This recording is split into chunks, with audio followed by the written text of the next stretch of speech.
এই দুনিয়াতে আপনি মানুষের জন্য যত ভালোভাবে কাজ করেন না কেন, মানুষের জন্য যাই করেন না কেন, আপনি কখনোই মানুষের কাছে ঠিকঠাকভাবে প্রশংসা পাবেন না।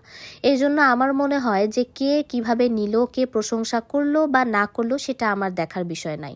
আমি সেই কাজটাই করব যেটা আমার নিজের কাছে ভালো বা আমার নিজের কাছে পারফেক্ট মনে হয়েছে। আমি যেহেতু জানি যে মানুষ আসলে সহজে ভালো জিনিসটা নিতে পারে না। আপনি যদি একটা বাজে কাজ করেন সেই কাজটা কিন্তু আপনার দ্রুত ছড়ায় যাবে, বাট আপনি যদি একটা ভালো কাজ করেন এই প্রশংসাটা করতে হয়তোবা মানুষের এত বেশি কষ্ট হয় যে প্রশংসাটা তারা করতেই চায় না। আর আপনার প্রশংসা সেই সব মানুষ করবে না যারা আপনার যোগ্যতার বাইরে। যে মানুষগুলো আপনার যোগ্যতার কাছাকাছি আসতে পারবে না, ঠিক সেই মানুষগুলাই আপনাকে আন্ডার এস্টিমেট করবে, যাতে তারা আপনার থেকে উপরে থাকতে পারে, উপর লেভেলে থাকতে পারে। এই জন্য আমার মনে হয় যে আমি কখনোই কারো খুশির জন্য কোনো কিছু করিনি আর কখনোই করব না। যেটা নিজে ভালো মনে করেছি সেটাই করব।